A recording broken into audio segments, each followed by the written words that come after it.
ఎప్పుడైనా ఈ రాష్ట్రంలో ఇలాంటి అకృత్యాలు జరిగాయా? ఒకసారి ఆలోచించమని చెప్పి వారిని దీని మీద తక్షణమే చర్య తీసుకోవాలని చెప్పి మనం కోరడం జరిగింది. రమేష్ యాదవ్ బలహీన వర్గం వాడు, ఒక బీసీ. ఆయన ఎన్నికల్లో ఆయన దగ్గరికి వెళ్ళి తిరిగి వెనక్కి వస్తున్నప్పుడు 10 వెహికల్స్ని పోలీసు కూడా ఆ గ్రామంలో ఉన్నారు.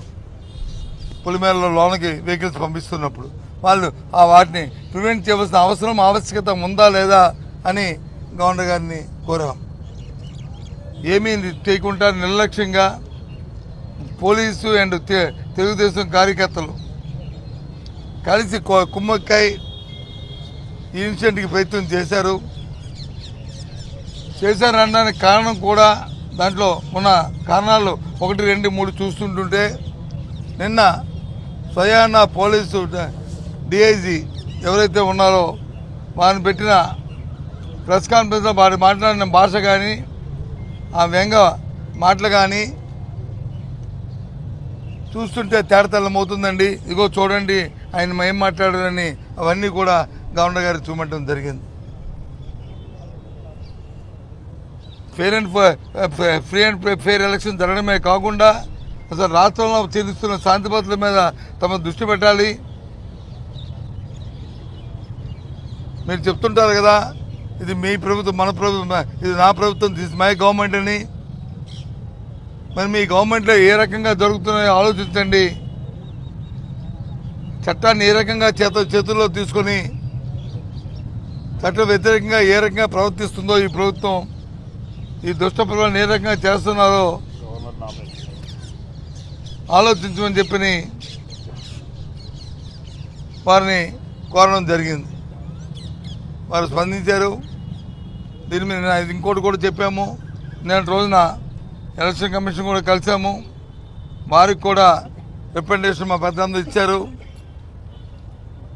చట్ట ప్రకారం ఎన్నికలు న్యాయబద్ధంగా జరగాలి, ఫెయిర్ ఎలక్షన్ జరగాలని చెప్పి మనం కోరడం కూడా జరిగింది. ఆ విషయాన్ని కూడా వారి దృష్టికి తీసుకొచ్చాం. మీరు కూడా ఇంటర్వ్యూని అయ్యి ఆ ఎలక్షన్తో పాటు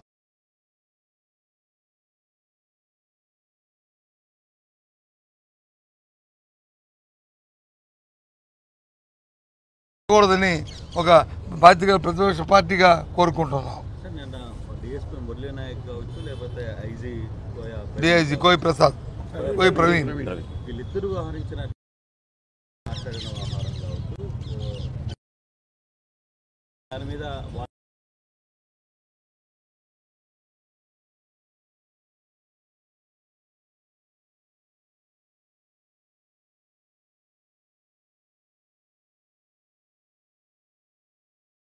అందుకే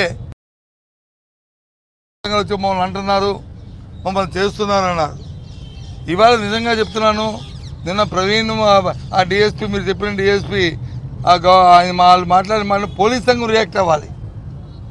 ఇది మీరు కాకి బట్టలు వేసుకుని మన గౌరవాన్ని తీసే మాటల, ఇది రాష్ట్రంలో శాంతి భద్రతలను మనం పరిరక్షించే మాటల, ఇటువంటి పలచన మాటల వల్లే మన తాలూకా వ్యవస్థ, మన డిపార్ట్మెంట్ ఈ రకంగా పలచన అయిపోతుందని వారు చెప్పాలి. వాళ్ళకి ఏమనుకుంటున్నారు వాళ్ళు? అన్ని సంవత్సరాలు ప్రజాస్వామ్యంలో ఎప్పుడు ఒకలాగా ఉండదు, అధికారులు ఎప్పుడు ఒకలాగా ఉండవు. రాత్రి పోతే పగలు, పగలు పోతే రాత్రి వస్తుంటాయి. కానీ కావాల్సింది వచ్చి రివైజ్ ఎప్పుడు కాదు, కావాల్సింది రివెంజ్ కావాలి, రియలైజేషన్ కావాలి. రివెంజ్ కాదు, రియలైజేషన్ కావాలి. రాజకీయాలకు అది అవసరం. వ్యవస్థను కానీ ఒకసారిగా మనం డైల్యూట్ చేస్తే ఆ వ్యవస్థే మనం తినేస్తుంది. అది చెప్తున్నాం. తెలుగుదేశం పార్టీ కూటమి ప్రభుత్వాన్ని తెలివి చెప్తున్నాం. వ్యవస్థను కాపాడుకోవాలి తప్ప వ్యవస్థను కానీ డైల్యూట్ చేయాలని చూస్తే ఆ వ్యవస్థలో రాబోయే కాలం తీవ్ర పరిణామాలు ఉంటాయి, తీవ్ర నష్టాలు జరుగుతుంది. ప్రజాస్వామ్యానికి ఇది చాలా అఘాతం అవుతుంది. ఇది మంచి సంప్రదాయం కాదని అని హెచ్చరిస్తున్నాం అని చెప్తున్నాం. దయచేసి అలాంటి జరగకూడదని చెప్పి మేము కోరుకుంటున్నాం. బాధ్యత గల వ్యక్తులుగా, బాధ్యత గల ఒక ప్రతిపక్ష పార్టీగా మేము కోరుకుంటున్నాం. ఇది ఈ రకంగా మా ఎమ్మెల్సీ మీద దాడి చేయడం ధర్మా అండి? అంటే ఏం మెసేజ్ ఇవ్వదలుచుకున్నారు మీరు? భయం పెట్టి అనుకుంటున్నారా? లేదు కుట్టి తిట్టి అనుకుంటున్నారా? ఒక బలహీన వర్గాన్ని కొడితే మొత్తం వైసీపీ పార్టీ అంతా చేతి ముడుచు కూర్చుంటుంది అనుకుంటున్నారా? ఏమనుకుంటున్నారు? ఇదేనా? ఎక్కడుంటుంది ఇది? ఇది ఇది క్షమించరాంది. ఇది దీని మీద ఇప్పుడుకొచ్చి యాక్చువల్గా ఆ పార్టీ తాలూకా రావాలి, కూటమి తాలూకు వివరణ రావాలి, వాళ్ళ తాలూకా వాళ్ళ మాట రావాలి, వాళ్ళ పార్టీ నుంచి దీన్ని ఖండిస్తూ రావాలి. ఇంతవరకు రాలే అంటే వాళ్ళు ప్రోత్సహిస్తున్న లెక్కే కదా ఇది, వాళ్ళు చేస్తున్న లెక్కే కదా ఇది. వాళ్ళకి సంబంధం లేకపోతే ఈ రకంగా చేస్తారండి. ముందు రోజు వచ్చి ఒక ఇన్సిడెంట్ చేస్తారు, మర్నాడు వచ్చి మా ఎమ్మెల్సీ మా నాయకుల మీద చేస్తారు. అంటే అవి ఆగిపోతాయి అనుకుంటున్నారా? అదే చెప్పాం గవర్నర్ గారికి. ఈ రాష్ట్రంలో ఇక్కడే కాదు ఎక్కడే కాదు రాష్ట్రం మొత్తమే శాంతి భద్రత క్షీణించే అనే విషయాన్ని అని చెప్పడం జరిగింది. ఎందుకు మేమెందుకు బాయ్కాట్ చేస్తామండి? మేమెందుకు బాయ్కాట్ చేస్తాం? బాయ్కాట్ చేస్తే నామినేషన్ ఎందుకు వేస్తాం?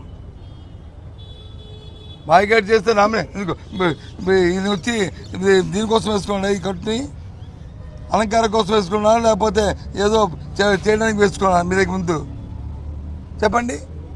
నేను రోజు ఇంకా హాస్పిటల్ అయితే ఉన్నారు, ఆయన వచ్చి దేనికోసం? ఇదేనా? ఇది కాదు కదా, ఇది చాలా తప్పు ఇది అనుకుంటున్నారు. చట్టాన్ని ఒకసారి చేతిలో తీసుకుంటే అది ఉట్టిపోతుంది, అది దహించేస్తుంది. ఎవరి చేతిలో ఉంటే అవుతే వాళ్ళని దహించేస్తుంది ఆ వ్యవహారం. ఇది గవర్నర్ రెస్పాన్స్ ఏమాత్రం ఆయనకున్న పరిధిలో దాంట్లో ఇంటర్వ్యూ అయ్యి ఫెయిర్ అండ్ ఎలక్షన్ జరిగేటట్లు రాష్ట్రంలో శాంతిపరంలో మేము పర్యవేక్షిస్తామని అని చెప్పడం జరిగింది. నేను ఆలోచిస్తాను, చెప్పాం, మా బాధ్యతగా మేము చెప్తుంటాం. మాది చట్టానికి 1, 2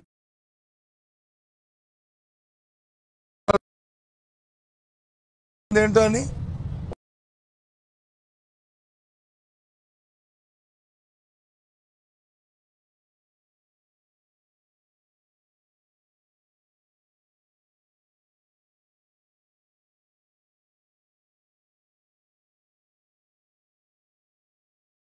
అన్ని ప్రాంతాలు ఈ రకంగా ఉంది, చట్టాన్ని చేతిలో తీసుకున్నారు కానీ గవర్నర్ గారికి చెప్పడం జరిగింది. ఓకే.